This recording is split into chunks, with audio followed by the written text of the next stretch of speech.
Hello everyone, can you guys hear me? Please respond once again. Yes, Yes, sir. Okay, yes, sir.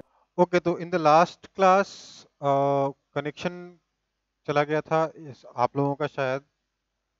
तो जो last topic हमारा छूट गया था उस टाइम पे उसको एक बार दोबारा से देख लेंगे। बेसिकली इसमें क्या देखना था, हमें अलग अलग केसेस में रोलिंग के अलग अलग केसेस में हमें डायरेक्शन ऑफ फ्रिक्शन देखना था। ठीक है, तो थोड़ा फास्ट ही करेंगे इस पोर्शन को। सबसे पहला केस था उसमें क्या था, ये आपके सामने बना हुआ है वो केस। इसमें बताना था फ्रिक्शन किधर होगा। तो जवाब क्या है कि क्योंकि सरफेस स्मूथ है दिमाग लगाने की जरूरत नहीं है। क्योंकि सरफेस स्मूथ है दिमाग लगाने की जरूरत नहीं है कि फ्रिक्शन किधर लगेगा। फ्रिक्शन जीरो होगा। फ्रिक्शन कितना होगा? जीरो। ऑल दो केस क्या दे रखा है, v is equal to omega R. देखिए कभी भी अगर फ्रिक्शन किस डायरेक्शन में लगेगा ये सोचना है तो इसका एक बहुत ही अच्छा तरीका होता है कि आप इमेजिन करिए कि अगर फ्रिक्शन नहीं होता तो मोशन किस तरीके का होता। उस केस में जो भी मोशन होगा उसको अपोज करने के लिए, जो भी रिलेटिव मोशन होगा दो सरफेसेस के बीच में, उसको अपोज करने के लिए फ्रिक्शन एक्ट करेगा। ठीक है, तो इस केस में आप देखिए v और ओमेगा आर अगर इक्वल है तो बॉटम मोस्ट पॉइंट जो है वो हमेशा रेस्ट पे रहेगा। ये प्योर रोलिंग की कंडीशन है ना। बॉटम मोस्ट पॉइंट की वेलोसिटी कितनी हो जाएगी, आगे की तरफ v, पीछे की तरफ omega R. Net bottom most point की वेलोसिटी हो जाएगी v minus omega R, that is equal to zero. तो क्योंकि बॉटम मोस्ट पॉइंट रेस्ट पर है इस फ्लोर के रेस्पेक्ट में, इसलिए बॉटम मोस्ट पॉइंट का कोई, क्योंकि रिलेटिव मोशन नहीं हो रहा, नहीं टेंडेंसी ऑफ रिलेटिव मोशन है, इसलिए कोई फ्रिक्शन वैसे भी नहीं लगता। यहाँ तो स्मूथ सरफेस है इसलिए फ्रिक्शन एक्ट करने का कोई संभावना है ही नहीं। ठीक है, नेक्स्ट सेम क्वेश्चन है, बस इस बार आपको रफ सरफेस दे दिया गया है। v is equal to omega R तो बताया गया, पर रफ सरफेस दे दिया गया। अगर रफ सरफेस होगा तो हम केस ऑलरेडी देख चुके हैं, क्योंकि बॉटम उस पॉइंट के पास कोई वेलोसिटी नहीं होगी, कोई टेंडेंसी ऑफ मोशन भी नहीं होगा, इसलिए कोई फ्रिक्शन एक्ट नहीं करेगा। इस केस में भी फ्रिक्शन आपका जीरो है। क्यों? क्योंकि बॉटम मोस्ट पॉइंट की वेलोसिटी जीरो है। समझ में आई बात?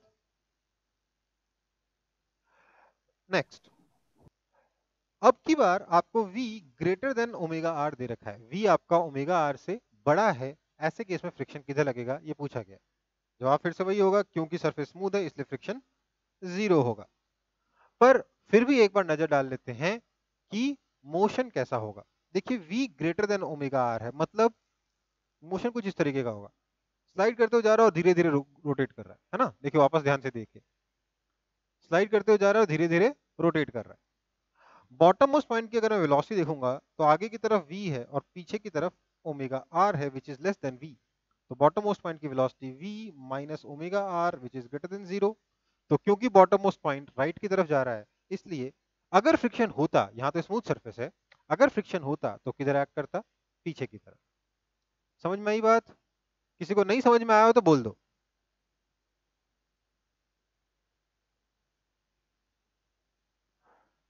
तो अगला केस वही है, v greater than omega r है, सरफेस रफ है, तो ऐसे केस में फ्रिक्शन किधर एक्ट करेगा ये आपको बताना है। क्या करेंगे हम ऐसे केस में? हम बोलेंगे कि क्योंकि v greater than omega r है, बॉटम मोस्ट पॉइंट की velocity v minus omega r आगे की तरफ होगी, इसलिए इस पर फ्रिक्शन पीछे की तरफ एक्ट करेगा। Friction will act on backward direction on wheel and forward direction on the floor. समझ में आया? इन सब में मैं एज्यूम कर रहा हूं कि फ्लोर जो है वो रेस्ट पर है। क्या होगा? वापस से थोड़ा ध्यान से देखिएगा। शुरुआत का मोशन और अंत के मोशन में आप थोड़ा सा फर्क देखेंगे। शुरुआत में स्लाइड करते हुए जा रहा है, धीरे धीरे धीरे धीरे घूमने भी लगा, राइट? ऐसा क्यों हुआ? क्योंकि जो पीछे की तरफ जो फ्रिक्शन एक्ट कर रहा है,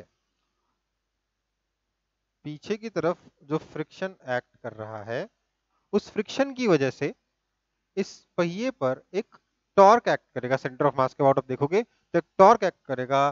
टॉर्क कुछ ऐसा होगा जिसकी वजह से अल्फा आएगा, अल्फा आएगा तो थोड़ी देर बाद ओमेगा इंक्रीज कर जाएगा। वहीं ये फ्रिक्शन वेलोसिटी को भी रिड्यूस करेगा विथ टाइम। आप देख सकते हो, अगर बहुत ध्यान से देखोगे तो उतना क्लियर शायद नहीं है इसमें, बट बहुत ध्यान से देखोगे तो इनिशियल वेलोसिटी ज्यादा है, धीरे धीरे वेलोसिटी डिक्रीज हो जाएगी। ठीक है, हो सकता है नहीं भी दिखाओ, कोई बात नहीं, बट प्रैक्टिकली अगर ऐसा होगा तो धीरे धीरे वेलोसिटी डिक्रीज होगी, और फ्रिक्शन क्योंकि पीछे लग रहा है इसकी वजह से एंगुलर वेलोसिटी आगे की तरफ आ जाएगी, जैसा कि इस केस में आपको दिख रहा है। नेक्स्ट, अगर v less than omega r हो तो फ्रिक्शन कितना लगेगा? तो यार सरफेस फिर से स्मूथ है तो फ्रिक्शन तो ऑब्वियसली जीरो ही होगा, बट फिर भी अगर v less than omega r है तो ऐसे केस में मोशन कैसा दिखेगा एक बार समझने की कोशिश करते हैं। जोर जोर से घूम रहा है और धीरे धीरे चल रहा है, तो बॉटम मोस्ट पॉइंट जो है इसकी वेलोसिटी सेंटर ऑफ मास के मोशन की वजह से v आगे की तरफ और सेंटर ऑफ मास के बीच रेस्पेक्ट में रोटेशन की वजह से ओमेगा आर पीछे की तरफ, ओमेगा आर बड़ा है v से, तो net velocity bottom most point की v माइनस ओमेगा आर हो जाएगी, दैट विल बी नेगेटिव। एक बार चाहो तो एनिमेशन और देख लो, दिख रहा है? हाँ या ना? Yes sir. Yes, तो sir. बॉटम मोस्ट पॉइंट की वेलोसिटी नेगेटिव होगी, पर क्योंकि सरफेस स्मूथ है इसलिए फ्रिक्शन एक्ट नहीं करेगा। ठीक है, नेक्स्ट, अगर v less than omega r हो लेकिन सरफेस रफ हो तब क्या होगा? कुछ दिखा? वापस से देखो, कुछ दिखा? Yes, sir. क्या हुआ? लीनियर वेलोसिटी के ऊपर कैसा फर्क पड़ा देखो जरा। लीनियर वेलोसिटी जीरो थी फिर आगे बढ़ गई, राइट? क्यों हुआ ऐसा? क्योंकि फ्रिक्शन इस पे किधर लगेगा? आगे की तरफ, जिसकी वजह से एक्सेलरेशन आएगा आगे की तरफ। समझ में आई बात? हाँ या ना? Yes sir. फ्रिक्शन आगे की तरफ लगेगा इसलिए एक्सेलरेशन आगे की तरफ आएगा। फ्रिक्शन आगे क्यों लगेगा? क्योंकि v less than omega r है, इसलिए बॉटम मोस्ट पॉइंट की जो वेलोसिटी है that will be v minus omega r is equal to negative, इसलिए फ्रिक्शन लगेगा पहिए पे, आपके चक्के पे आगे की तरफ। कोई दिक्कत? No sir. ओके, सब आसान है ना ये? Yes sir. मैंने पहले भी बताया था, ये जो जेरी का मोशन आपको दिख रहा है ये कुछ ऐसा ही मोशन है ना, पहले पहिया घूम रहा है फिर थोड़ी देर बाद लीनियर वेलोसिटी आई, राइट? हाँ या यस ना? Sir. Okay, Yes, sir. Next, अगर मेरा initial velocity omega not r के बराबर है पर मैं सेंटर पे एक फोर्स लगा रहा हूं आगे की तरफ, पहिए पर सेंटर, पहिए के सेंटर पे आगे की तरफ फोर्स लगा रहा हूं, तो मोशन कैसा होगा? देखिए, अगर स्मूथ होता तो क्या होता? यहां मैंने सीधे रफ दे दिया इसलिए शायद कंफ्यूजन हो आपको दिमाग में। अगर स्मूथ होता तो क्या होता? यू तो ओमेगा नॉट आर से के बराबर है ना बेटा? फ्रिक्शन लगता नहीं तो कोई टॉर्क लगता नहीं, है ना? फोर्स तो सेंटर पे लग रहा है ना, तो कोई टॉर्क तो लगता नहीं, और अगर टॉर्क नहीं लगता तो क्या होता? अगर टॉर्क नहीं लगता तो क्या होता? आपका ओमेगा रह जाता कांस्टेंट, लेकिन फोर्स की वजह से एक्सेलरेशन आता और v इंक्रीज होता रहता कि नहीं? हाँ या ना? तो इनिशियल वेलोसिटी तो u is equal to omega not r है, तो इनिशियली तो क्या होगा? बॉटम मोस्ट पॉइंट की वेलोसिटी जीरो होगी, बट थोड़ी देर के बाद जब पहिया पे फोर्स लगता रहेगा और मान लीजिए सरफेस स्मूथ है, तो उस स्मूथ सरफेस के केस में वेलोसिटी इंक्रीज कर जाएगी, एंगुलर वेलोसिटी में कोई फर्क नहीं पड़ेगा, इसलिए बॉटम मोस्ट पॉइंट की वेलोसिटी पॉजिटिव हो जाएगी, right? v minus omega r positive हो जाएगा, u minus omega not r तो जीरो है, but v minus omega not r positive हो जाएगा, इसलिए अगर रफ सरफेस होगा तो फ्रिक्शन पीछे लगेगा और ऐसा होने से बचाएगा आपके पहिए को। समझ में आया कि नहीं? हाँ या ना? तो क्या होगा? कुछ ऐसा केस होगा, देखिए जरा ध्यान से, दिख रहा है?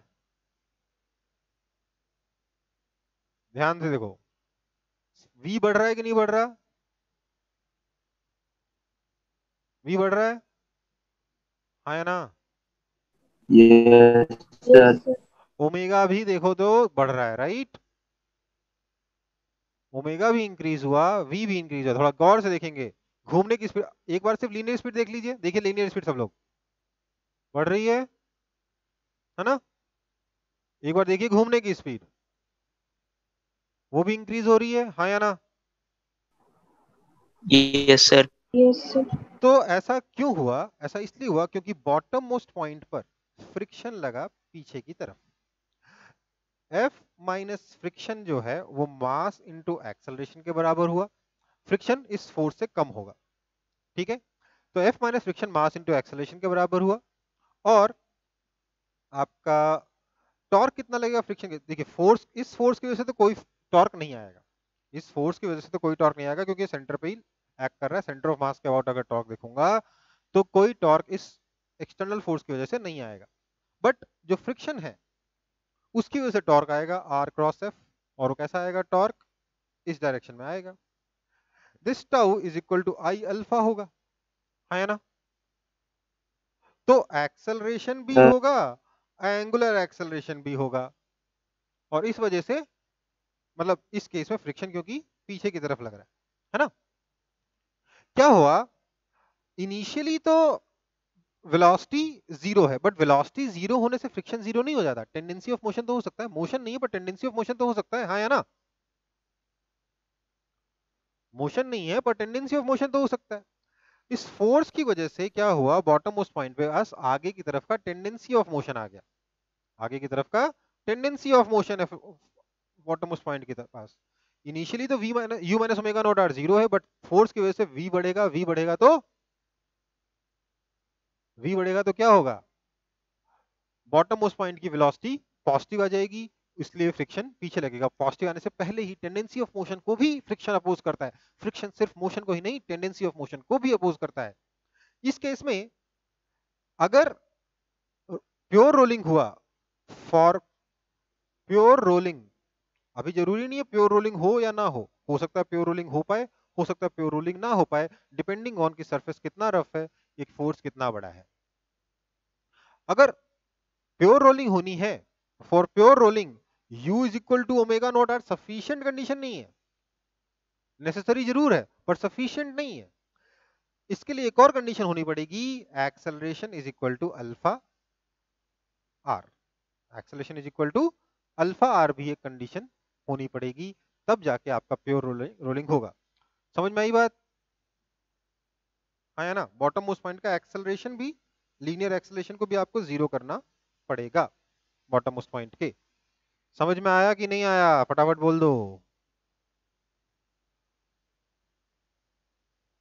नहीं समझ में आया ना? किसी को समझ नहीं आया? एक बार और सुनो, ध्यान से सुनो। इनिशियली बॉटम मोस्ट पॉइंट की वेलोसिटी जीरो है, but due to this force इसके पास एक एक्सेलरेशन होगा, जिसकी वजह से इसकी लीनियर वेलोसिटी इंक्रीज हो जाएगी। और अगर लीनियर वेलोसिटी इंक्रीज हो जाएगी तो v जो है वो ग्रेटर देन u हो जाएगा। तो v minus omega not r जो है वो ग्रेटर देन जीरो हो जाएगा। इसलिए बॉटम मोस्ट पॉइंट पे फ्रिक्शन, ये सिचुएशन अवॉइड करने के लिए फ्रिक्शन पीछे की तरफ एक्ट करना शुरू कर देगा, टेंडेंसी ऑफ मोशन को अपोज करने के लिए। और इस तरीके से ओमेगा भी बढ़ेगा और v भी बढ़ेगा, कुछ ऐसे कि अगर प्योर रोलिंग होगी तो at any instant v is equal to omega r हो जाएगा। समझ में आई बात? और इसके लिए इसको अगर मैं डिफरेंशिएट करूं तो acceleration is equal to alpha r अपने आप आ जाता है, हाँ या ना? Yes, sir. ठीक है, सर। चलो।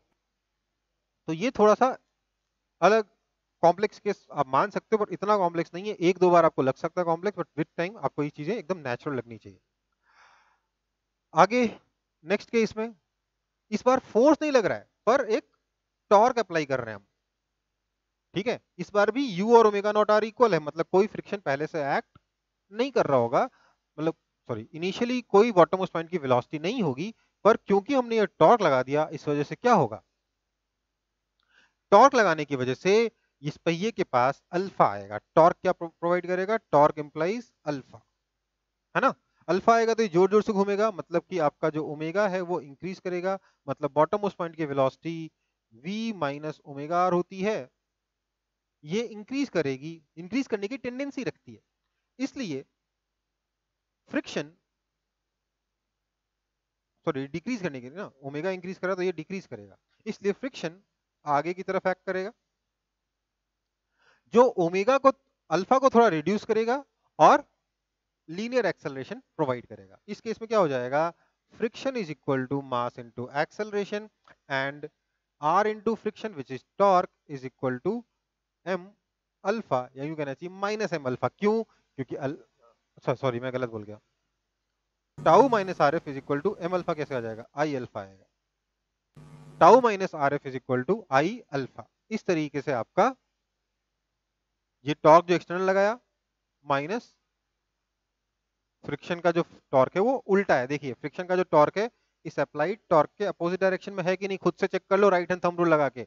आर नीचे, एफ इधर, टॉर्क बाहर, और जो अप्लाइड टॉर्क है वो किधर है, अंदर की तरफ। समझ में आई बात? है ना, अप्लाइड टॉर्क अंदर की तरफ है और आर क्रॉस एफ का टॉर्क बाहर की तरफ है, right.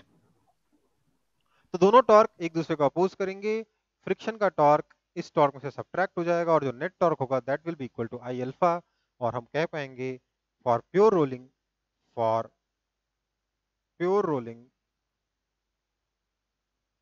A is equal to r alpha. समझ में आई बात? हाँ या ना? Yes, sir. अब देखो आपको एक चीज समझाता हूं, ये जो केस है ना जिसमें हम टॉर्क अप्लाई कर रहे हैं, फोर्स अप्लाई नहीं कर रहे हैं, this is the case of rear wheel of bicycle. ये बाइसिकल के रियर व्हील का केस है, पीछे वाले पहिए का केस है, व्हाइल पेडलिंग। जब आप पेडल मार रहे हो ना, उस वक्त जब आप पेडल मार रहे होते हो आप क्या करते हो, चेन के थ्रू पीछे वाले टायर पे, सिर्फ पीछे वाले पहिए पे, पीछे वाले व्हील पे सिर्फ आप एक टॉर्क अप्लाई करते हो साइकिल चलाते वक्त, पैडल मारते हो। पैडल मारते हो तो क्या होता है, पीछे वाले पहिए पे एक आप टॉर्क अप्लाई करते हो, उस टॉर्क की वजह से पीछे वाला पहिया घूमता है, अल्फा आता है उसके पास, जिसकी वजह से बॉटम मोस्ट पॉइंट पे पहिए पे फ्रिक्शन लगता है। क्या हुआ, ये साइकिल है, आपके टॉर्क की वजह से ये पहिया घूमा तो इस पे फ्रिक्शन आगे लगा। समझ में आई बात? ये फ्रिक्शन आगे लगा जिसकी वजह से आपकी साइकिल आगे की तरफ बढ़ी। ठीक है बेटा, क्लियर है कि नहीं? Yes, sir. साइकिल ऐसे ही चलती है, आप जब पेडल मारते हो तो फ्रिक्शन फोर्स आगे लगता है जिसकी वजह से साइकिल आगे चलती है। तो अब सोचिए आगे वाले टायर के साथ क्या हुआ, जब पीछे वाला टायर आगे बढ़ा तो इस कनेक्टिंग जो भी आपका चेसिस है उसके बेसिस, उसकी वजह से इसने आगे वाले पहिए पे एक सामने की तरफ वाला फोर्स लगाया, है ना। इस फोर्स की वजह से ये एक्सेलरेट किया, ठीक है, एक्सेलरेट किया तो बॉटम मोस्ट पॉइंट के पास भी आगे की तरफ वेलोसिटी आई, इसलिए इस पे फ्रिक्शन पीछे लगा। ये फ्रिक्शन F1, ये फ्रिक्शन F2। ऑब्वियसली F1 बड़ा होगा F2 से। ये जो 8th केस है आपको सामने, ये बेसिकली रियर व्हील का है, और जो 7th केस हम लोग थोड़ी देर पहले देखे थे, this is basically front wheel while pedalling. जब आप पेडल मार रहे होते हो, जब आप पेडल कर रहे होते हो उस वक्त फ्रंट व्हील का केस ऐसा होता है कि उस पर फोर्स आगे लग रहा होता है जिसकी वजह से वो रोटेट कर रहा होता है, मतलब जिसकी वजह से एक्सेलरेट कर रहा होता है, और इस वजह से फ्रिक्शन पीछे लगता है जिसकी वजह से वो रोटेट करता है या उसके पास अल्फा आता है। समझ में आई बात? हाँ या ना? Yes, sir. अब देखो मैंने पेडल मारने वाला केस कवर कर लिया साइकिल का, ब्रेक लगाने वाला केस आप खुद से सोचेंगे। सारी चीजें मैं ही बताऊंगा तो फिर ना तो हमारे पास इतना टाइम है, नहीं उससे आपको कुछ सीखना है। सारी चीजें मैं बताऊंगा तो आप क्या सीखोगे, खुद से कुछ करोगे तभी तो सीखोगे।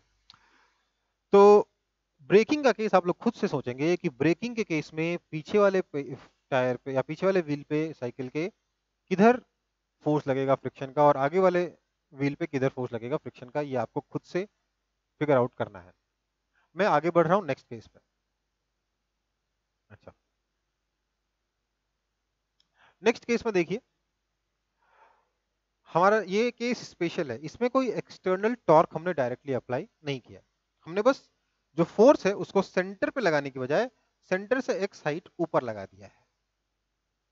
समझ में आई बात? हाँ या ना? बोला क्या गया है कि a rigid body of mass m and radius r rolls without slipping on a rough horizontal surface.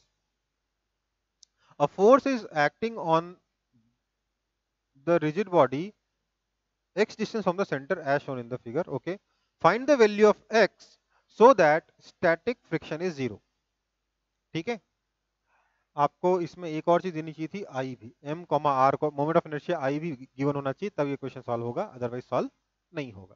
ठीक है बेटा, कोई दिक्कत? तो समझ में आया कि नहीं?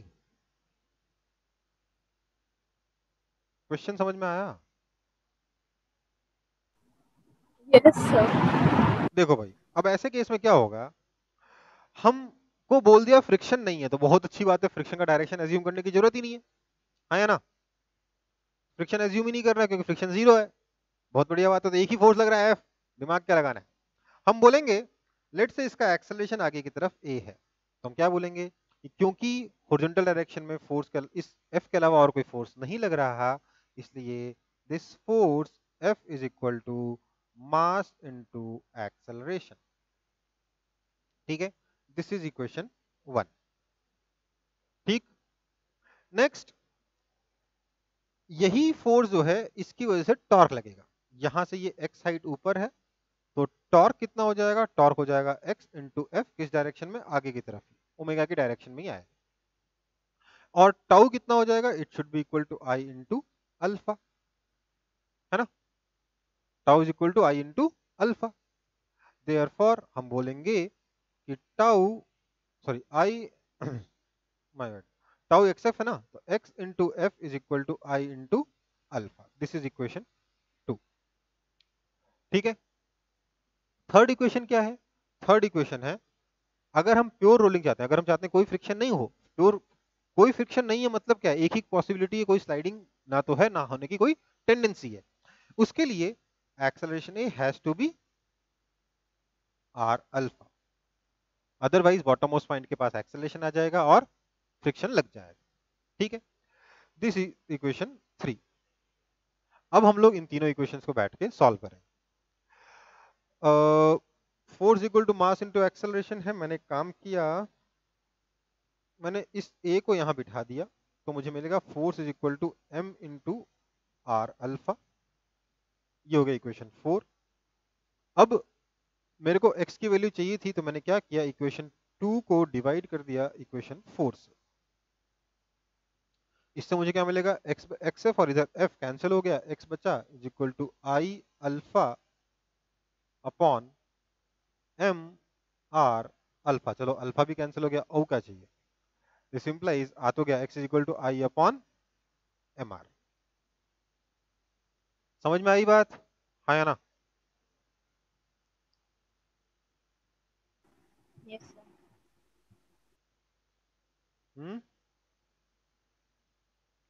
आप इसको चाहो तो एम के स्क्वायर अपॉन एम आर भी बोल सकते हो, एम चला जाएगा, दैट इज इक्वल टू के स्क्वायर बाय आर भी आ जाएगा। के क्या है, रेडियस ऑफ गायरेशन, ये पढ़ा था ना अपन ने, radius of gyration. Yes, sir. तो उससे उस तरीके से भी आप आंसर लिख सकते हो, या ऑप्शंस में हो सकता है आपको एग्जाम में आई की टर्म्स में नहीं दे रखा हो, रेडियस ऑफ गायरेशन की टर्म्स में दे रखा हो, तो क्या आंसर आ जाएगा, के स्क्वायर बाय आर। समझ में आया? इजी या डिफिकल्ट? सो तो वो है ना कि बहुत ज्यादा डिफिकल्ट तो नहीं है, सो तो है ना? Yes, sir. Yes, sir. Okay, तो क्या होगा, v बढ़ेगा, ओमेगा भी बढ़ेगा, है ना? v भी बढ़ेगा और ओमेगा भी बढ़ेगा, राइट? चलो, अब देखो, आप ऑब्वियसली ये क्वेश्चन रिंग के लिए सॉल्व कर सकते हो, है ना? रिंग के लिए बस आई की जगह क्या डाल दोगे, एम आर स्क्वायर, तो m r square upon m r क्या हो जाएगा, आर। ठीक है, डिस्क के लिए सॉल्व कर सकते हो, आई की जगह एम आर स्क्वायर बाय 2 डाल दोगे तो क्या आ जाएगा, आर बाय 2। तो इस तरीके के बहुत सारे अलग अलग केसेस ऑब्वियसली बन सकते हैं, डिस्क के लिए बन सकता है, रिंग के लिए बन सकता है, स्फीयर के लिए बन सकता है। ठीक है बेटा? Yes, sir. ओके, तो नेक्स्ट केस, नेक्स्ट टॉपिक पे चलते हैं। क्या बोल रखा है, एक एग्जाम्पल है इसमें। क्या है ये? A cylinder is given angular velocity omega naught and kept on a horizontal rough surface imparting no initial linear velocity।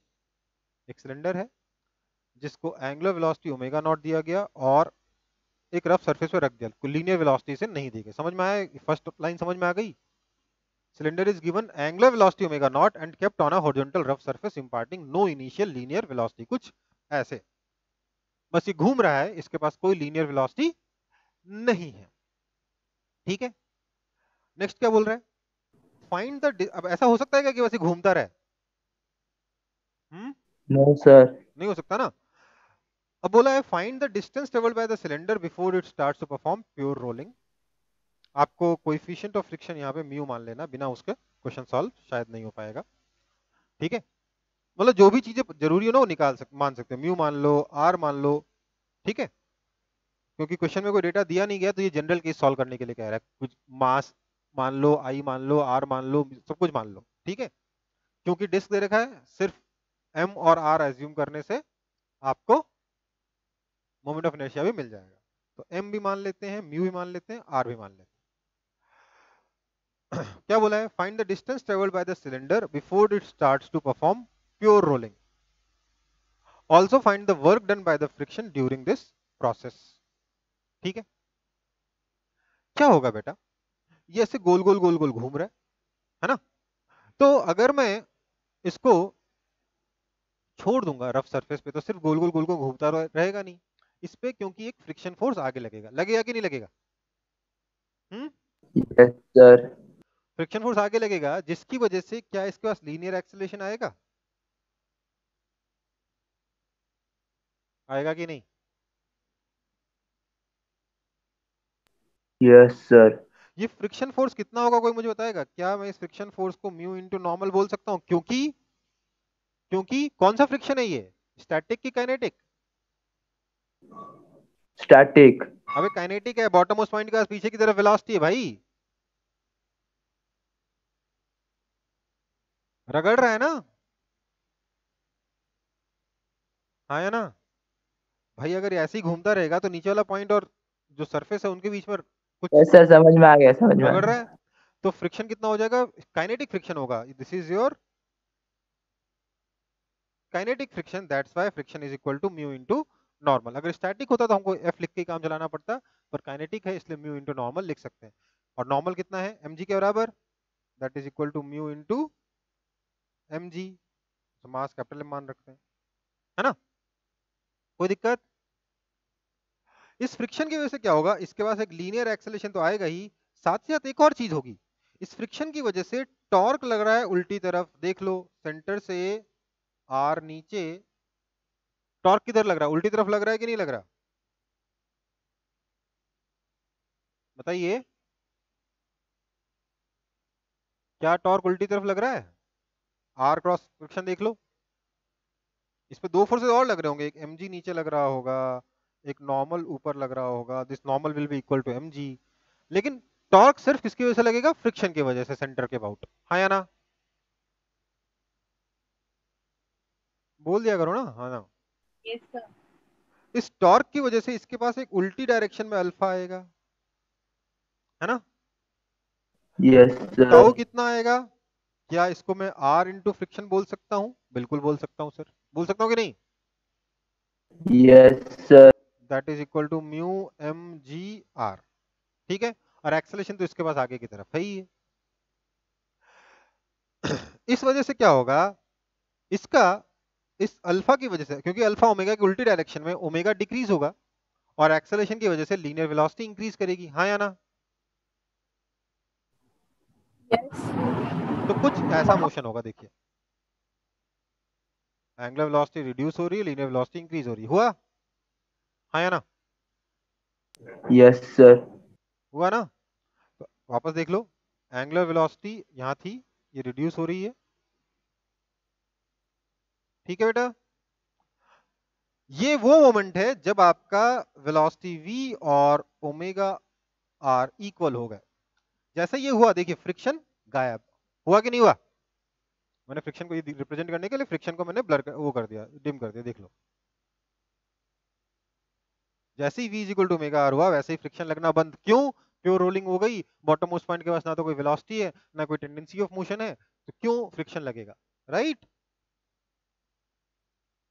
हाँ या ना?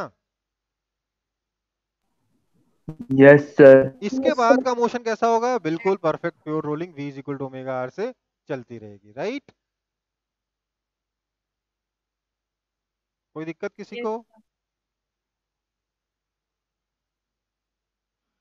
तो हमारा क्वेश्चन सिर्फ और सिर्फ इसी इंटरवल के बारे में बात कर रहा है, सिर्फ इसी मोशन के बारे में बात कर रहा है जब ऑब्जेक्ट घूम रहा था तेजी से और वहां मूव नहीं कर रहा था, उस वक्त से लेके प्योर रोलिंग शुरू होने तक की बात कर रहा है, क्योंकि उसी मोमेंट में फ्रिक्शन लग रहा है। उस आपको बताना है इस टाइम में कितना डिस्प्लेसमेंट हुआ, कितना टाइम लगा, कितना वो फ्रिक्शन ने वर्क किया, वगैरह वगैरह वगैरह। ठीक है बेटा? हाँ या ना? Yes sir. Yes. अब इस क्वेश्चन को कैसे सॉल्व करें? हमने बोला आपका जो एक्सेलरेशन है that is basically this friction force F upon m, और टॉर्क कितना दे रखा है इससे हम अल्फा भी निकाल सकते हैं। हाँ या ना? निकाल सकते हैं ना? Yes sir. तो मैं काम कर रहा हूँ, मैं इक्वेशंस नेक्स्ट पेज पे लिख रहा हूँ। अरे ये क्या, अच्छा नेक्स्ट पेज है नहीं यहाँ पे, तो हमें एक और पेज की जरूरत तो पड़ेगी ही। मैं काम करता हूँ, एक पेज ऐड कर लेता हूँ।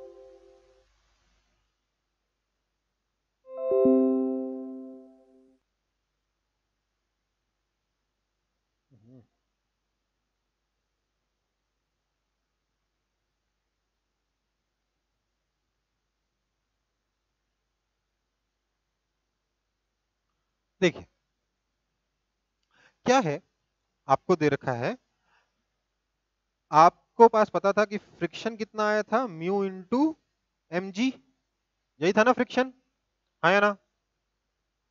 Yes sir. Friction is equal to mu into m g, इसका मतलब आपका mu m g is equal to m into a, this implies acceleration is equal to mu g. ठीक है? आपका अल्फा कितना आया था, tau by I, that is equal to, tau कितना था, mu m g r upon I कितना है, क्योंकि डिस्क है इसलिए एम आर स्क्वायर बाय 2। एक आर ने एक आर मार दिया, मास ने मास को मार दिया, that is equal to 2 mu g by r. इतना आपका अल्फा है ना? ठीक है? अब हम लिखेंगे v कितना होगा, u plus a t, this implies v is equal to, देखो इनिशियली तो कोई वेलोसिटी दी नहीं थी, हमने लीनियर वेलोसिटी दी नहीं थी, तो v कितना हो जाएगा, a t, that is equal to mu g t. This is equation 3। Right? हाँ या ना? हाँ या ना बोलो? Yes sir. अब अगला क्या है, ओमेगा। ओमेगा कितना हो जाएगा, omega not minus alpha t. Minus क्यों? क्योंकि अल्फा अपोजिट डायरेक्शन में था, है ना?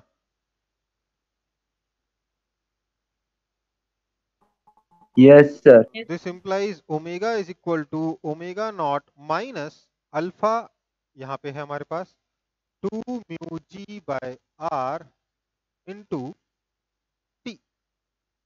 ठीक है? This is equation 4। Now for pure rolling, pure rolling के लिए मैं क्या कह सकता हूं, क्या मैं प्योर रोलिंग के लिए कह सकता हूं कि v is equal to omega r? हाँ या ना? कह सकता हूं कि नहीं? Yes sir. So this implies जब भी प्योर रोलिंग शुरू होगी उस वक्त ये वाला वेलोसिटी v इस वाले ओमेगा आर के बराबर हो जाएगा। राइट? ये समझ में आया कि नहीं? So we will have mu gt is equal to omega naught r minus 2 mu g t, है ना? इसको ओमेगा आर कर दिया तो यही आया। This implies 3 mu gt is equal to omega naught r, this implies time t is equal to omega naught r upon 3 μg। Time निकल गया। मैंने, आप बोलोगे सर टाइम तो पूछा नहीं गया, आपने टाइम जबरदस्ती क्यों निकाल लिया? क्योंकि यार समय सर्वोपरि है, टाइम पता चल जाए तो बाकी सब चीजें अपने आप निकल आती हैं। ठीक है, हमें निकालना क्या था? डिस्प्लेसमेंट। तो डिस्प्लेसमेंट कितना होता है? ut plus half a t square. U कितना? 0, तो this is equal to half, acceleration कितना है? म्यू जी, तो half mu g into t square, t का square, so omega not square r square upon 9 mu square g square. ठीक है, तो mu G ने एक म्यू एक जी को मार दिया, सो I have displacement S is equal to omega not square r square upon 18 mu G. समझ में आई बात? ये आपका फर्स्ट पार्ट का आंसर हो गया, जब आपसे पूछा गया था कि कितने डिस्प्लेसमेंट के बाद पार्टिकल पार्टिकल नहीं, हमारा डिस्क प्योर रोलिंग शुरू कर देगा, है ना? यहां तक समझ में आया कि नहीं आया? अभी एक पार्ट बाकी है, फ्रिक्शन का वर्क डन। यहां तक समझ में आया? Yes, Yes, sir. sir. पक्का? Yes. ठीक है, अगला पार्ट देखते हैं फिर कि भाई फ्रिक्शन ने वर्क कितना किया। क्या मैं लिख सकता हूं work done by friction is equal to minus mu m g into s? हाँ या ना?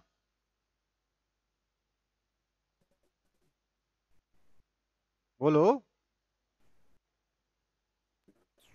बोलो। Yes, sir. क्या हुआ? कोई नहीं बोलेगा? फ्रिक भाई फ्रिक्शन पीछे लग रहा है, डिस्प्लेसमेंट आ गया और minus mu m g friction into s work done. हाँ या ना? Yes, sir. हाँ, this equations looks like a perfect equation but it is completely wrong। क्यों? क्योंकि समझिए, work done force into displacement होता है, पर किसका डिस्प्लेसमेंट होता है? Point of action of force का डिस्प्लेसमेंट होता है। तो अब यहां देखिए, आपका जो पॉइंट ऑफ एक्शन, जिस पॉइंट पे फोर्स लग रहा था, वो सिर्फ लीनियर वेलोसिटी से नहीं मूव कर रहा था, वो linear velocity plus angular velocity से मूव कर रहा था, राइट? या क्यों कहना चाहिए linear velocity minus omega r से मूव कर रहा था, राइट? हाँ या ना?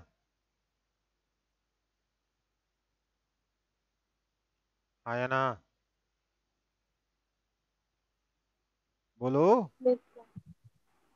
वो linear Yes, velocity sir. Minus omega r से मूव कर रहा था, इसलिए हम ये इक्वेशन यूज नहीं कर सकते, क्योंकि उस पॉइंट का डिस्प्लेसमेंट, जिस पॉइंट पे फोर्स लग रहा था, उस पॉइंट की वेलोसिटी सिर्फ v नहीं थी, v माइनस ओमेगा आर थी। तो इसलिए हम सिर्फ v डिस्प्लेसमेंट क्या है? इंटीग्रेशन v dt, है ना?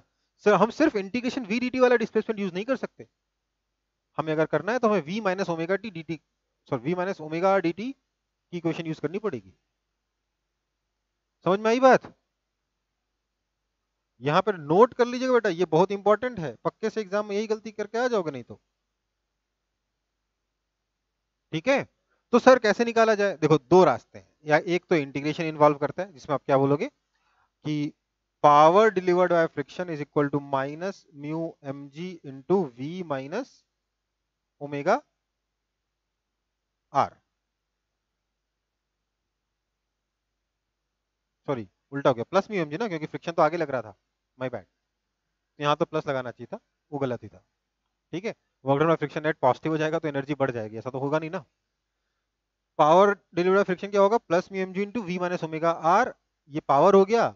वर्क डन बाय फ्रिक्शन हो जाएगा plus mu m g into v minus omega r d t का इंटीग्रेशन, जहां v आप ये वाला यूज करोगे, ओमेगा ये वाला यूज करोगे। एक तो ये मेथड है, method one.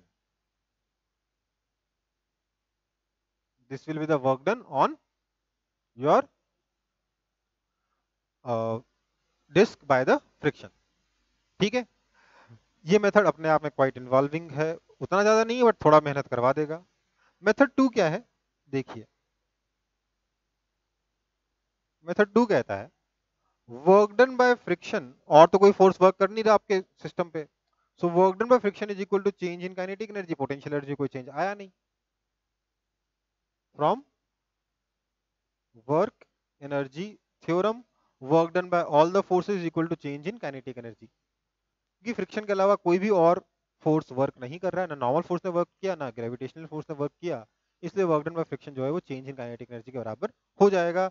That is equal to, finally जो काइनेटिक एनर्जी है that is half m v square plus half I omega square minus half I omega not square. इसके लिए आपको बस ओमेगा और वी निकालना होगा। आप आराम से निकाल सकते हो क्योंकि आपके पास टाइम है, आपको टाइम पता है। आप इस टाइम को यहां डाल के ओमेगा और यहां डाल के वी निकाल सकते हो। कर सकते हो कि नहीं कर सकते हो? Yes sir. बस ये सॉल्व कर लोगे तो आपको आंसर मिल जाएगा। समझ में आया कि नहीं?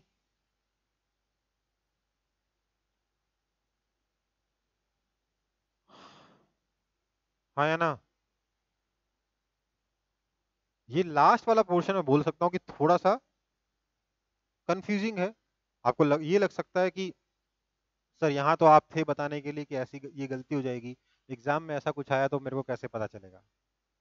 उसके दो कारण रहेंगे आपको एग्जाम में ये सब पता रहने का, एक तो प्रैक्टिस और दूसरा एक्सपीरियंस। ठीक है, अगर आप प्रैक्टिस नहीं करोगे, एक्सपीरियंस गेन नहीं करोगे, तो ये गलतियां आप एग्जाम में करके आ जाओगे। ये तो काफी इजी क्वेश्चन है, इससे और काफी अच्छे अच्छे क्वेश्चन बनते हैं आपके रिजिड बॉडी डायनामिक्स में। ठीक है, कोई दिक्कत? No, sir.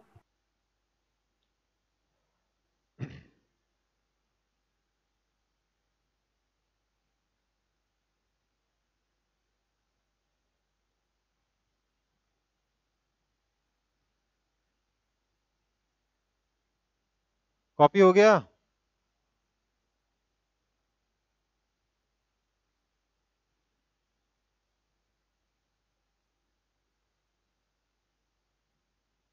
ठीक है, मैं आगे बढ़ रहा हूं।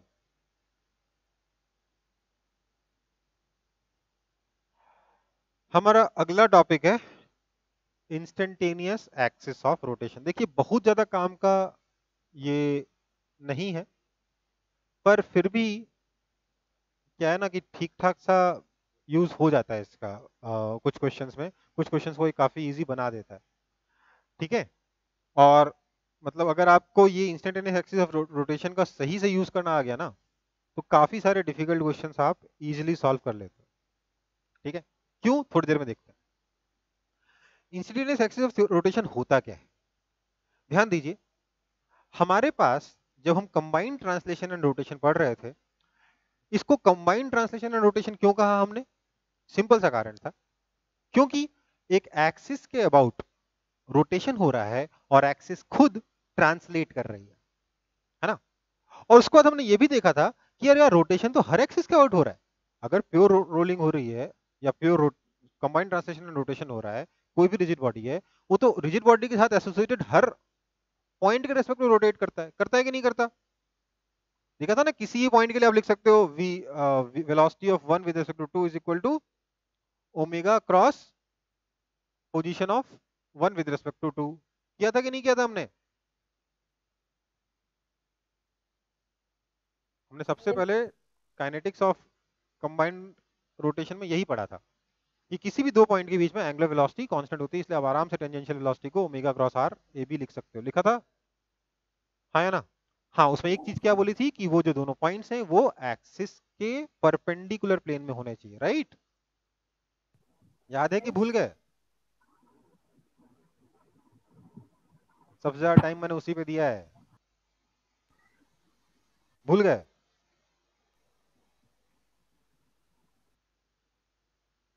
अच्छा देखो, कोई बात नहीं। अब हम इंस्टेंटेनियस एक्सिस ऑफ रोटेशन पे आ गए।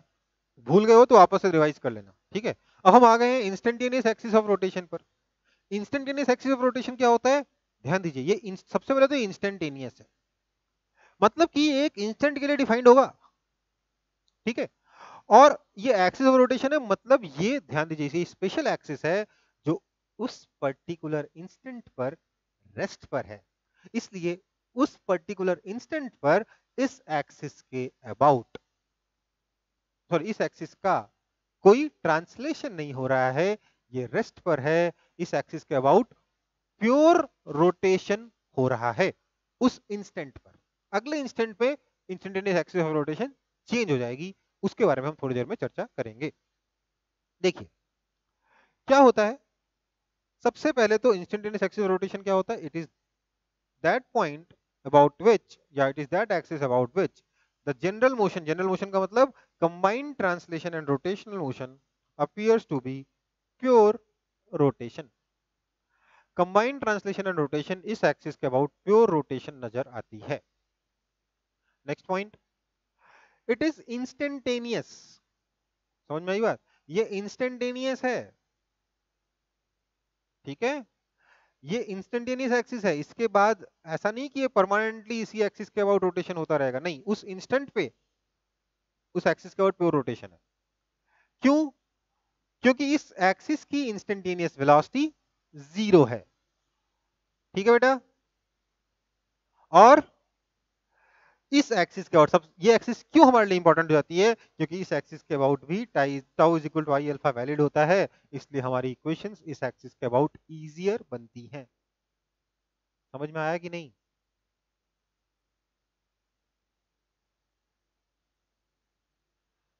Tau is equal to I alpha, ध्यान दीजिएगा, प्योर रोटेशन के लिए काम करता है, नहीं तो सेंटर ऑफ मास के अबाउट काम करता है।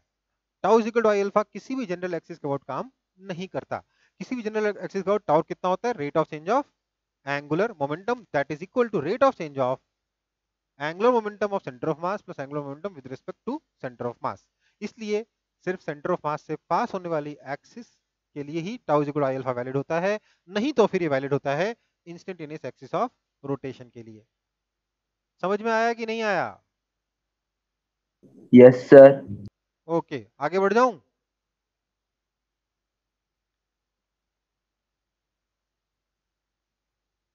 Yes, sir. तो देखो, इस डायग्राम में आपको इंस्टेंटेनियस एक्सिस ऑफ रोटेशन की लोकेशन बतानी है, ठीक है, समझ में आई बात?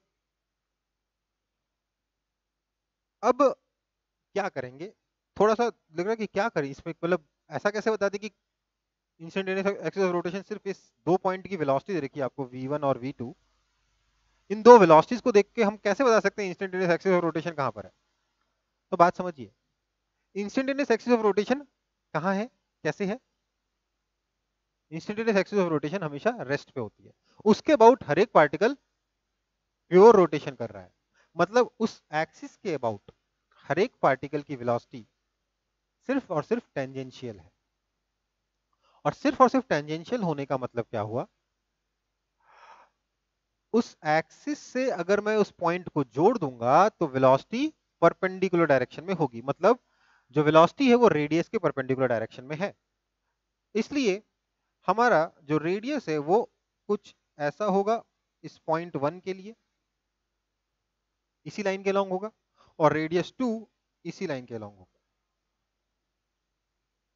ये नहीं है, ये वाला है। इसलिए ये वाला जो पॉइंट है इससे पास होने वाली axis, this is your axis of rotation. समझ में आया कि नहीं?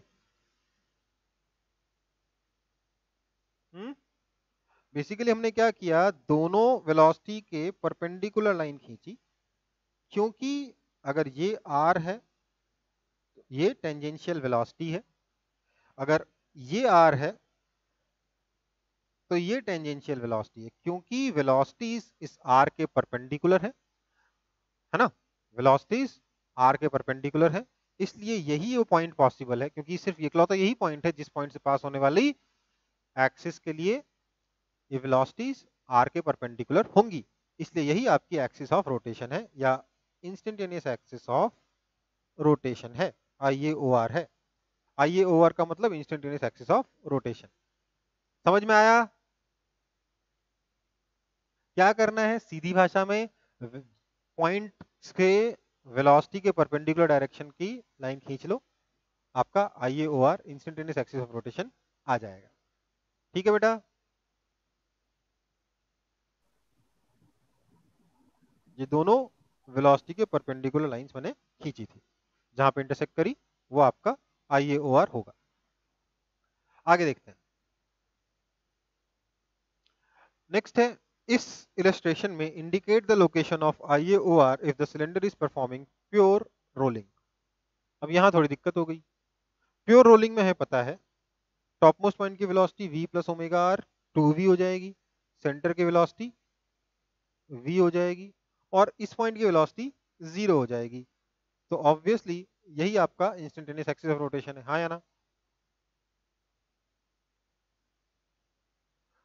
अब आप बोलोगे सर इसके से तो मुझे पता था कि इस पॉइंट की वेलोसिटी 0 होती है, इसलिए मैंने यहां बोल दिया ये इंस्टेंटेनियस एक्सिस ऑफ रोटेशन है।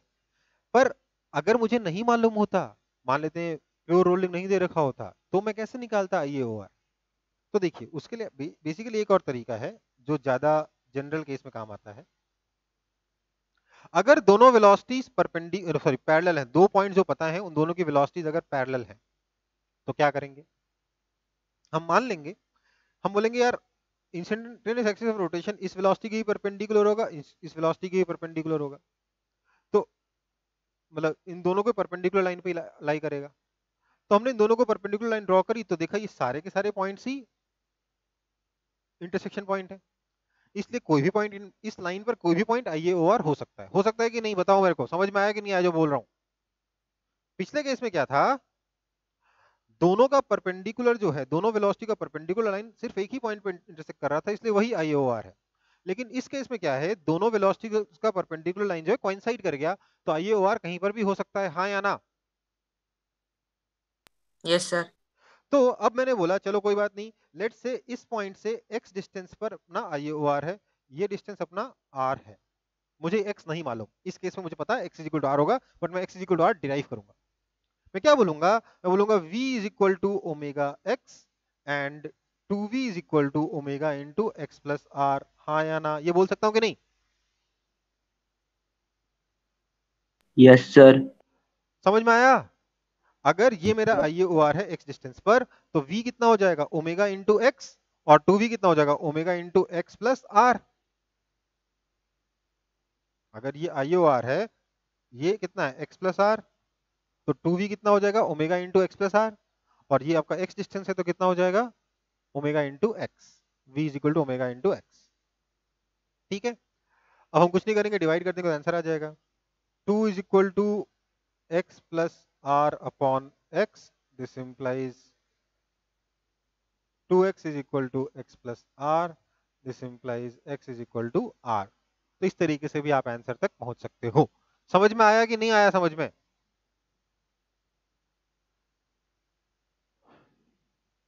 देखो IAOR बहुत ज्यादा काम का कॉन्सेप्ट नहीं है, बट कुछ एक जगहों पे हेल्प कर देता है। ठीक है,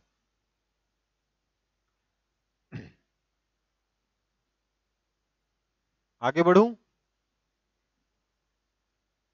आवाज क्लियर है ना मेरी बेटा? Yes, sir. Yes, sir. रोज से ज्यादा क्लियर है कि कम? Yes, sir. ठीक, अगला क्वेश्चन क्या है? अच्छा ये स्पेस गलत हो गया। Find the relation between speed of A and B when rod is sliding between the wall and the floor, when the rod is sliding between the wall and the floor। अच्छा when the नहीं है, when the rod sliding between the wall and the floor makes an angle theta with horizontal। ठीक है, मतलब जिस instant पे ये angle theta है, उस इंस्टेंट पे A की स्पीड और B की स्पीड के बीच में मुझे रिलेशन बताना है। ठीक है,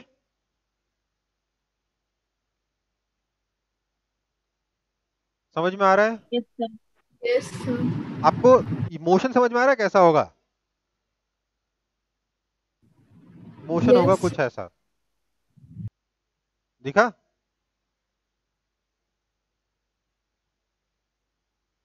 दिखा? Yes, sir.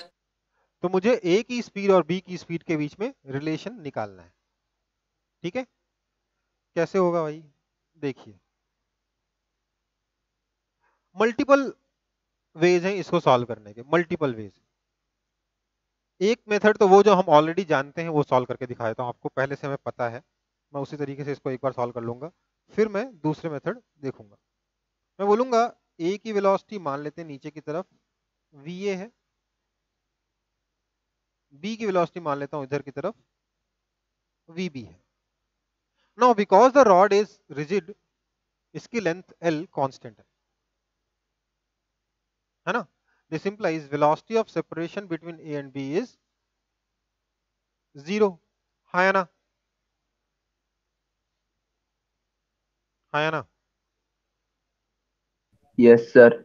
तो अगर ये एंगल थीटा है तो देखिए जरा मैं क्या करूंगा, मैं बोलूंगा ये एंगल थीटा तो ये वाला एंगल भी थीटा, ये वाला हो गया 90 डिग्री माइनस थीटा, है ना। तो मैं लिखूंगा this implies VB cos theta minus VA cos 90 degree minus theta is equal to 0। This implies VB cos theta is equal to VA sin theta. This implies VB is equal to VA tan theta. समझ में आया? ये easiest method है इस question को solve करने का, ये इजीएस्ट मेथड है, इससे आसान मेथड नहीं मिलेगा, ठीक है। Yes sir. बट फिर भी हम कुछ और जुगाड़ देख सकते हैं। क्या देखेंगे? हम बोलेंगे कि देखिए हम एक और मेथड जरूर सीखना चाहेंगे यहां पर यूजिंग IAOR। क्या बोलेंगे?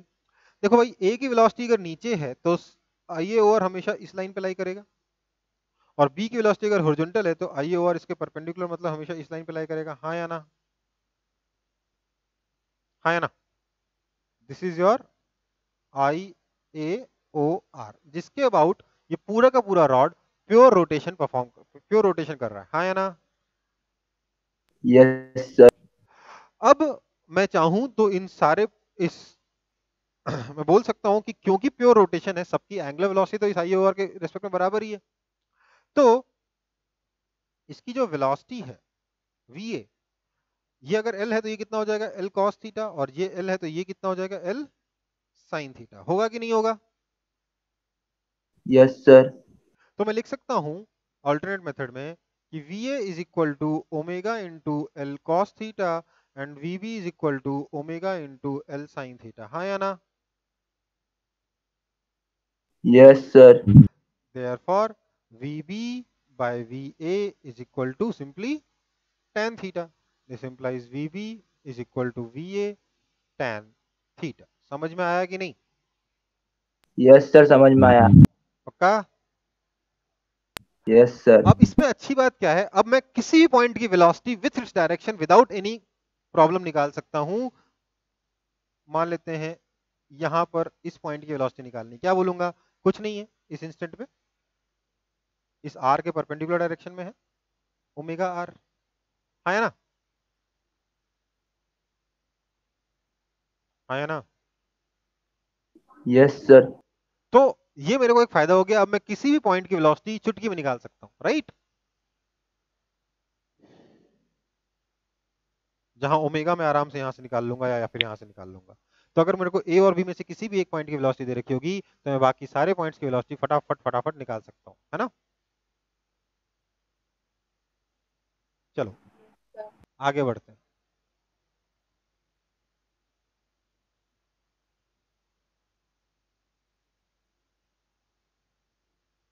अगला देखिए जरा यहाँ पे, a roller of mass capital M and radius r has moment of inertia I about its axis. It is set to roll down an incline of inclination theta as shown. Find, पहला है acceleration of roller assuming sufficient friction, दूसरा है minimum coefficient of friction to avoid slipping। ठीक है, ये angle आपको theta given है। अब देखो इसको सॉल्व हम पहले भी कर चुके हैं, किए हैं कि नहीं किए हैं ऐसा क्वेश्चन? Yes sir. किए हैं? सर। किए हैं ना, कि नहीं किए? मेरे ख्याल से नहीं किए, मेरे ख्याल से नहीं किया ऐसा क्वेश्चन सॉल्व, किए हैं हम लोगों यस ने। सर। हम लोगों ने वो वाला क्वेश्चन किया था, याद है, जिसमें अपना क्या नाम है, हम लोग एक बार डिस्क रख देते थे, एक बार स्फीयर रख देते थे, एक बार सिलेंडर रख देते थे, एक बार रिंग रख देते थे और रेस लगवाते थे, याद है? Yes, sir. उससे जस्ट पहले हम लोगों ने यही वाला क्वेश्चन सॉल्व किया था, है ना? तो अब इसको मैंने दोबारा क्यों लिया? क्योंकि मैं अब IAOR और कुछ एक्स्ट्रा टेक्निक्स का यूज करके इस क्वेश्चन को सॉल्व करूंगा। देखिए, क्वेश्चन बहुत सरल है, बहुत इजी है। मतलब जो मैंने प्रॉपर मेथड बताया था वो ज्यादा इंपॉर्टेंट है, ये सिर्फ एडिशनल है। ये बहुत अगर आपको नॉर्मल मेथड से सारे क्वेश्चन सॉल्व होने लग जाएं तब आप कुछ फास्ट होने के लिए इस मेथड का यूज कर सकते हैं। ठीक है, मैंने बोला इस ऑब्जेक्ट का क्यों ना मैं फ्री बॉडी डायग्राम बनाऊं। फ्री बॉडी डायग्राम में भी मैंने क्या किया, मैंने mg के कंपोनेंट कर लिए पहले ही, एक इधर की तरफ और एक इधर की तरफ।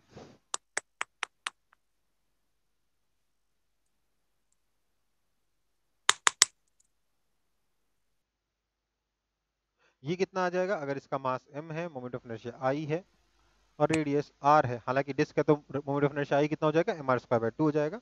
पर अगर मैं यहाँ देखूं तो फोर्स के कंपोनेंट हो जाएगा इधर की तरफ mg sin थीटा, इधर हो जाएगा mg cos थीटा। यहां से लगेगा इसके ऊपर एक नॉर्मल फोर्स और इसके अलावा इस पे पीछे की तरफ मान लेता हूं एक फ्रिक्शन एक्ट करेगा। फ्रिक्शन पीछे ही लग सकता है, आगे तो लगेगा नहीं, क्योंकि अगर आगे लगेगा तो इसको घुमाएगा कौन, है ना बेटा?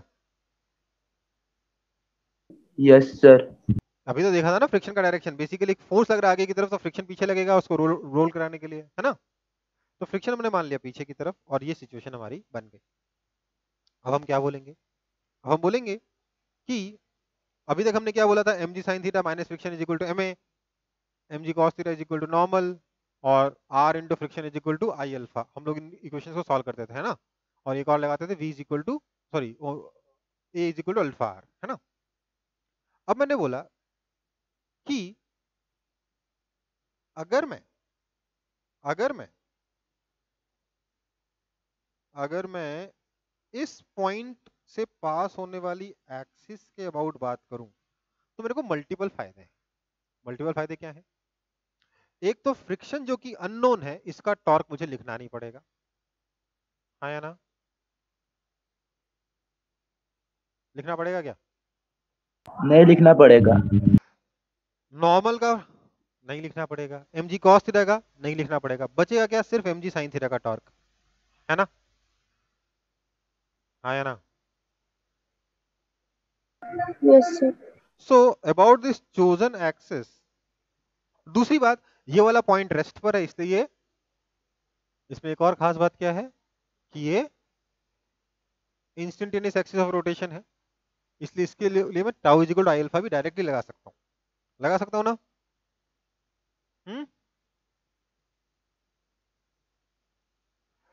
तो अबाउट द एक्सिस मैं डायरेक्टली क्या लिख सकता हूं, देखिए जरा, about the axis chosen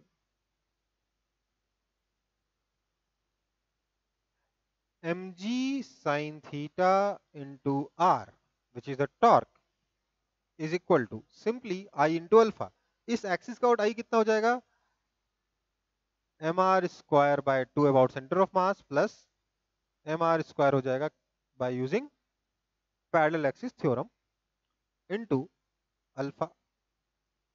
so I will have एक r तो कॉमन आके कैंसिल हो जाएगा, I will directly get my alpha as m cancel हो गया तो g sin थीटा या 2g sin theta upon 3 mr, सीधे अल्फा आ गया।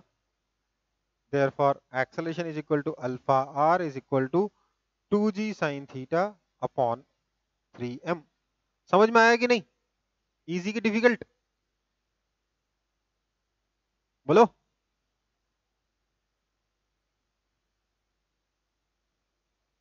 बोलो।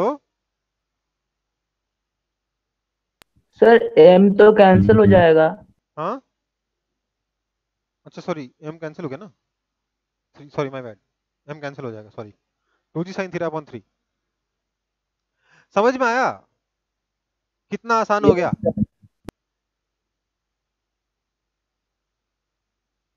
कितना आसान हो गया, समझ में आया कि नहीं आया? प्योर रोलिंग बहुत आसान है, फ्रिक्शन का टॉर्क गायब हो जाता है भाई, जो अननोन फोर्स है उसका टॉर्क गायब हो जाता है, तो डायरेक्टली अल्फा निकल आता है,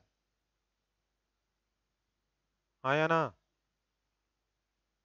यस सर। अगर even if this axis was not an the IOR, ये है आईएओआर इस केस में, अगर आईएओआर नहीं भी होता तब भी हम सेम तरीके से इसको सॉल्व कर सकते थे। Even if the given axis was not IAOR, हम क्या लिख सकते थे, हम लिख सकते थे कि angular momentum L is equal to, इस पॉइंट के अबाउट एंगुलर मोमेंटम कितना हो जाएगा, अगर इसकी वेलोसिटी v मान लें और एंगुलर वेलोसिटी ओमेगा मान लें, तो एंगुलर मोमेंटम L होता है angular momentum of centre of mass, that is r into mv, plus angular momentum with respect to centre of mass, that is I omega, right? हाँ या ना? Yes sir. Tau is equal to dl by dt implies, torque कितना लग रहा है इस axis का, और बाकी किसी फोर्स का तो है नहीं, सिर्फ mg sin थीटा का है।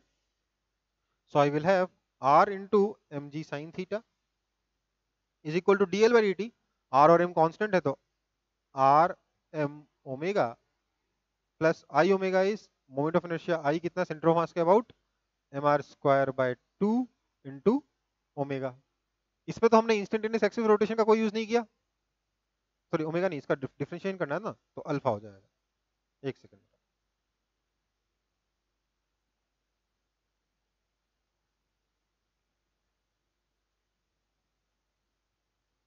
समझ में आया? आर एम इंटू ए आया, ओमेगा नहीं है, सॉरी आर एम इंटू ए आएगा ना, क्या लिख रहा हूँ, आर एम वी का डिफरेंशिएशन क्या हो जाएगा, आर एम इंटू ए, और आई ओमेगा का I alpha. So I will have, a को अगर मैं आर अल्फा लिख दूंगा या आर अल्फा को ए लिख दूंगा तो क्या हो जाएगा, एक आर तो कैंसिल ही कर देता हूँ, आर अल्फा को ए लिख देता हूँ तो क्या हो जाएगा, m g sine theta is equal to 3ma by 2, that means a is equal to 2g sine theta upon 3। Answer समझ में आया कि नहीं? Yes sir. कहने का मतलब है कि अगर ये आईएओआर नहीं भी होता तब भी हम ये काम कर सकते थे, ठीक है, लेकिन आईएओआर है इसीलिए हम लोग a is equal to r alpha use कर पाए, otherwise a is equal to r alpha हम लोग यूज नहीं कर पाते। ये एक्सिस अच्छी क्यों है, दो कारणों से अच्छी है, एक तो आईएओआर है, दूसरा इसके बाद टॉर्क भी बहुत आसान है ना? Yes sir. तो एक्सिस ऑफ रोटेशन, सॉरी, जब आप एक्सिस सिलेक्ट कर रहे हो तो अपनी इक्वेशंस लिखने के लिए तो दो में से एक एक्सिस सिलेक्ट करनी चाहिए, कौन सी? तीन में से एक बोल दो, एक तो वो जो सेंटर ऑफ मास से पास हो रही हो, दूसरा आईएओआर, और तीसरा जिसके और टॉर्क लिखना सबसे आसान पड़े, है ना? इन तीन में से कोई एक एक्सिस सिलेक्ट करनी चाहिए, तब आपका काम आसान पड़ता है, नहीं तो काम और डिफिकल्ट होता जाएगा, है ना बेटा? आगे बढ़ूं? यस। Yes sir. ये रोल करके चला गया, हमने इसका रोलिंग सॉल्व कर लिया, है ना? अब बात करते हैं एंगुलर इंपल्स की। देखो भाई, कोई मुझे बताएगा इंपल्स वेक्टर कितना होता था, इंटीग्रेशन एफ वेक्टर dt होता था कि नहीं?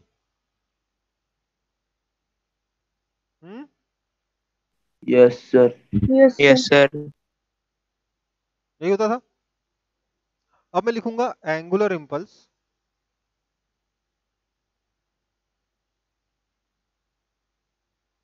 इसको हम रिप्रेजेंट करते हैं जे वेक्टर से, रिप्रेजेंट कर रहा हूं मैं, J vector is equal to integration tau vector dt। समझ में आई बात? J vector is equal to integration of tau vector dt, ये आपका एंगुलर इंपल्स आया, ठीक है। ये इंपल्स कितना होता था, चेंज इन मोमेंटम होता था, ये कितना हो जाएगा, चेंज इन एंगुलर मोमेंटम, ठीक है बेटा? ठीक है। Yes sir. अब देखो, जे वेक्टर को मैं क्या इंटीग्रेशन ऑफ टॉर्क लिख रहा हूं, तो क्या integration of r vector cross f vector dt लिख सकता हूं?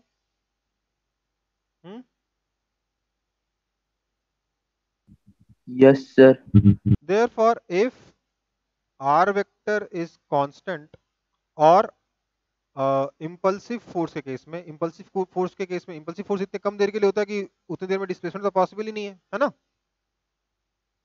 है ना। तो ऑब्वियसली आर वेक्टर कांस्टेंट ही रहेगा इम्पल्सिव फोर्स के केस में। So if r vector is constant, या फिर इम्पल्सिव फोर्स के केस में, इम्पल्सिव फोर्स के केस में आर वेक्टर हमेशा ही कांस्टेंट रहेगा for the duration of impulse. So if r vector is constant, और for the case of impulsive force I can say J vector is equal to, r vector को मैं integration के बाहर ले आऊंगा, r vector cross f vector dt का integration, that is equal to r vector cross I vector.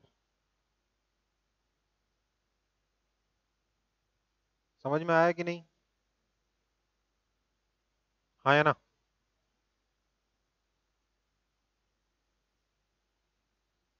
Yes, sir. समझ में आ गया? Yes sir. अब देखो, जो हमारा फ्रिक्शन था ना, वो लगातार एक्ट कर रहा था, फ्रिक्शन एक्ट कर रहा था हमारे ऑब्जेक्ट के ऊपर पिछले केस में, तो फ्रिक्शन का इंपल्स आ सकता था कि नहीं आ सकता था?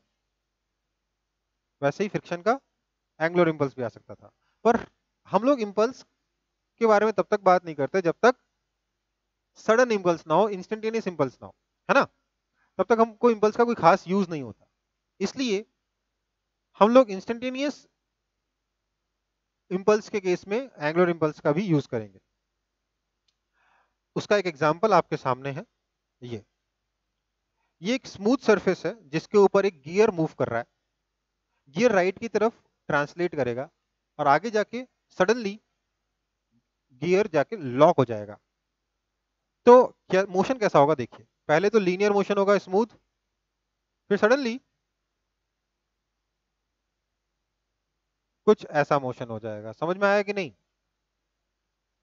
ध्यान दीजिएगा बेटा, प्योर स्लाइडिंग से प्योर रोलिंग हो गया सडनली, हाँ या ना?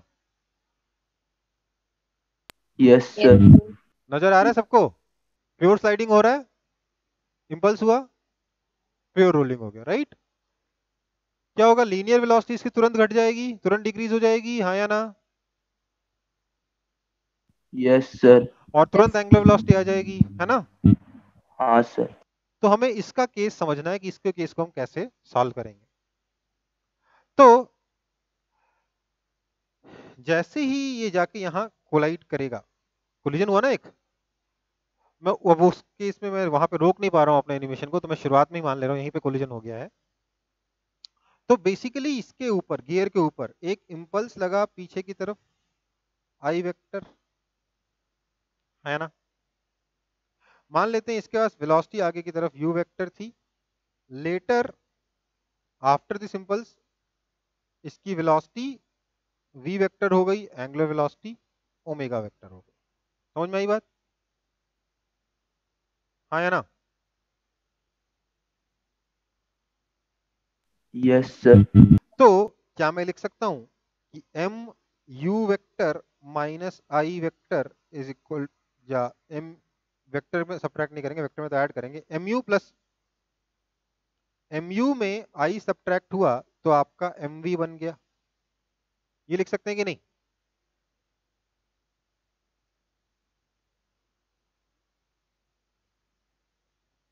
Yes sir.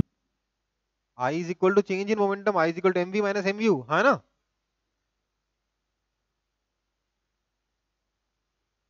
लेकिन आई नेगेटिव है, इसलिए minus I is equal to m v minus m u. So I is equal to m u minus m v, यहां से आ जाएगा। समझ में आया? Yes sir. दूसरा, इसका जो एंगुलर इंपल्स लगा जे वेक्टर, वो जे कितना है? जे कितना है? जे को क्या मैं आर इंटू आई लिख सकता हूं? Yes sir. This is equal to, मतलब सेंटर ऑफ मास के रेस्पेक्ट में लिख रहा हूं, दिस इज इक्वल टू, अच्छा, दिस इज इक्वल टू, क्योंकि इस आई तो इंपल्स मैंने यूज कर लिया ना यहाँ पे, तो मैंने मोमेंट ऑफ इनर्शिया को एम आई से लिख रहा हूँ, आई नहीं बोल रहा हूँ, इसको मैं एम आई बोल दे रहा हूँ, ठीक है। कोई दिक्कत? उससे भी कंफ्यूजन हो जाएगा। मोमेंट ऑफ इनर्शिया को मैं रिप्रेजेंट कर देता हूँ, let's say sir I am से। मोमेंट ऑफ इनर्शिया को आई स्मॉल एम से लिख दे रहा हूँ, ठीक है। तो J is equal to r I is equal to moment of inertia I m into omega, क्योंकि इनिशियली रोटेशन नहीं हो रहा था सेंटर ऑफ मास के अबाउट, इसलिए सेंटर ऑफ मास के रेस्पेक्ट में कोई एंगुलर मोमेंटम नहीं था। फाइनली एंगुलर वेलोसिटी ओमेगा आ गई, इसलिए फाइनल एंगुलर मोमेंटम हो गया आई एम इंटू ओमेगा। हाँ या ना?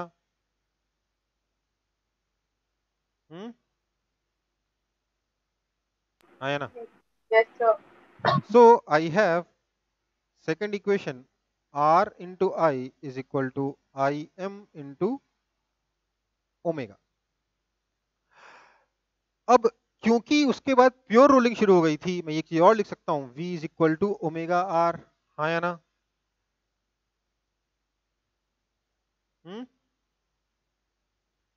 Yes sir. क्या हुआ था देखो जरा एनिमेशन में ध्यान से, इसके बाद तो प्योर रोलिंग हो गई ना? हाँ या ना? Yes sir. सो इसके बाद क्योंकि प्योर रोलिंग हो गई, मैं कहूंगा कि V is equal to omega r हो गया। तो जैसे ही मैं V is equal to omega r को यहां से उठा के यहां डालता हूं, मुझे क्या मिलेगा?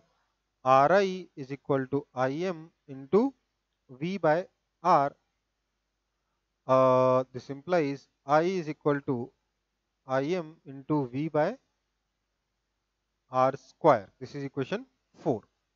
अब मैंने क्या किया, 1 और 4 को ऐड कर दिया, मेरा आंसर आ जाएगा, सीधे फाइनल वेलोसिटी आ जाएगी mu is equal to m plus moment of inertia I m upon r square into v। This implies v is equal to m upon m plus I m by r square times v, समझ में, times u। समझ में आया कि नहीं? चाहो तो इसको अलग से लिख देता हूं, ऊपर लिख दे रहा हूं।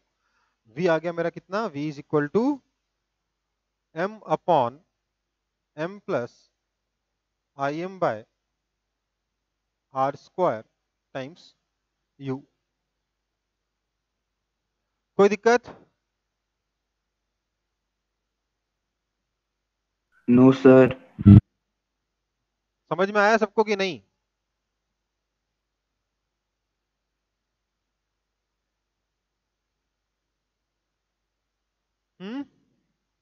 Yes, sir.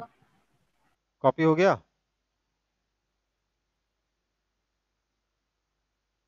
Yes sir. ठीक है, आगे बढ़ रहा हूं।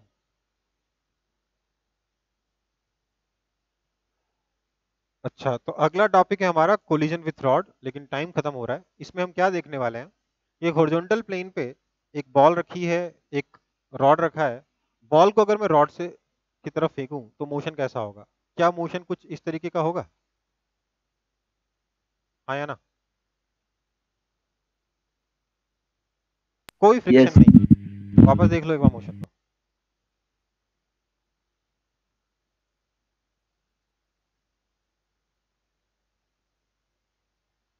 है ना? समझ में आ रहा है? Yes, sir. ये हम लोगों को नेक्स्ट क्लास में सॉल्व करना है। इसके बाद ये चैप्टर मैं अभी के लिए खत्म कर दूंगा। ठीक है बेटा? Yes, sir. ये हमारे अभी के चैप्टर का लास्ट टॉपिक होगा। देखो, रिजिड बॉडी डायनामिक्स मैंने पूरा पढ़ा दिया है थ्योरी वाइज, बट क्वेश्चंस इसमें बहुत ज्यादा वैरायटी के बन सकते हैं।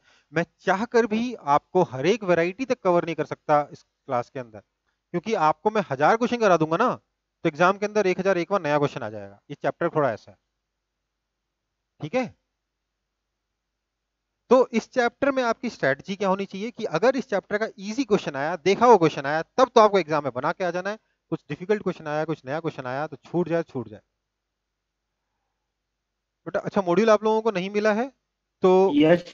कोई बात नहीं, अभी मैं बोल देता हूँ आपको। मॉड्यूल मॉड्यूल एक दो दिन में प्रिंट हो जाएगा, ठीक है? कहाँ तक मॉड्यूल मिल चुका है आप लोगों को, कौन से चैप्टर तक?